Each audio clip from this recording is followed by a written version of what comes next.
Hi everyone, my name's Anna and I'm 43 years old. I'm originally from Melbourne, but I'm now living in Sydney. I just wanted to start off by saying that I appreciate and understand that everyone is unique and handles things in a different way, and this is just my way of dealing with my fear of reoccurrence.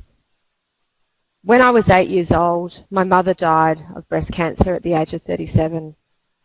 I also found out just recently that I had two great aunts that I never met that were young when they also died of breast cancer, and also my grandfather died of bowel cancer when he was in his 80s. Just a bit of history about my diagnosis. It was nearly 2 years ago that I was diagnosed with a grade 3 aggressive breast cancer, 3 days before my 42nd birthday. And I initially had a partial mastectomy and axillary lymph node clearance. I then went on to have chemotherapy and radiation. I also had some genetic testing. I wasn't able to have the genetic testing through government funding because there was no one in our family that had been diagnosed with the BRCA mutation, but my sister actually found a trial that I went through. So I had the trial. It was in between my first, after my first operation, and I had genetic counselling, and they told me that I would most likely have the gene because of my strong family history. And then the results came back, and I didn't have the gene, which was obviously I was really pleased to hear, but I'd already told everyone I'd probably have the gene, and my way of dealing with it was I was going to have all the prophylactic surgery. In the meantime, I got my results from my first operation, and unfortunately it had gone to some lymph nodes and the margins weren't clear, so I did need to have a mastectomy and I did need to start chemotherapy straight away. So I kind of panicked and started the chemo, and I'd been a couple of health professionals had mentioned that sometimes if the margins aren't clear, you can actually delay having your mastectomy until after your chemotherapy. So I did that, and then about a month into having my chemotherapy, I had another panic thinking that I made the right decision. I didn't actually go to my breast surgeon to ask him his advice. It was just a big whirlwind, and then I went to see him and he basically said it's marginal. So I felt better with my decision.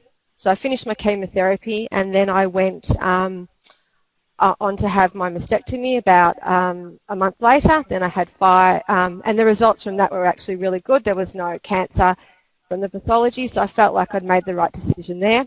And then I had radiation.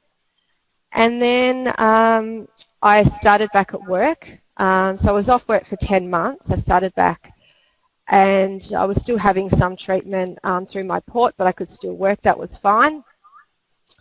And then December last year, I decided to have prophylactic my ovaries out, and then in March this year, I had a left mastectomy and bilateral reconstruction. And then about a month ago, I had half my thyroid out. It was something that had showed up in an original CT scan. It was a benign nodule, but it ended up, a specialist thought it might have been suspicious, and I've had it out. It's all fine, thank goodness. So I've had 5 operations now, and I've got one more, only hopefully one more, planned for September to finish off my reconstruction. So breast cancer has changed me not only physically, but mentally and emotionally as well. How do I manage my fear of reoccurrence? Well, there's a few ways. I try and keep my immune system strong by eating a well-balanced diet. I also try and exercise as much as possible and use techniques to manage my stress, and also be grateful every day because I love my life. I'm really happy, and I know there's still hard times. I have days where, I'm flat and I feel scarred and butchered and sad and upset, but that's normal. I know that you can't have a great day every day, but it generally only lasts half a day or a day. And then I always think that there's always someone worse off. I remember a difficult time that I went through was when I had my reconstruction just recently in March, and it was a really big operation. It was an 11-hour operation, and I woke up in ICU. I knew I was going to wake up in ICU, but I woke up to having a chest X-ray, and I had a panic and I freaked out, and I thought, oh my God, what's happened? Has it metastasized? And then I heard also doctors and nurses talking about someone dying, and I thought they were talking about me. And I just wish I'd known that the environment you wake up to, and I just wanted to let people know that if they do ever have to have a big operation and they do ever wake up in ICU, what to expect. It's a big open room, and the doctors and nurses are talking about everyone. They're not necessarily talking about you, and it's quite normal to have a chest X-ray. I think everyone does when they come into ICU as a precaution, and you could be quite paranoid and from all the long anaesthetic and all the drugs. So I just wish I knew what to expect. I probably would have handled it a bit differently.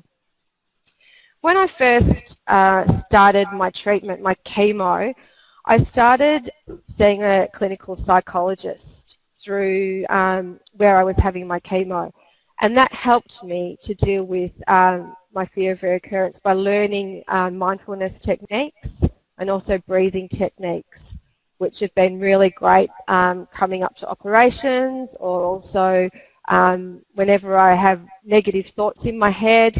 I have quite a few affirmations and sayings. One of them is,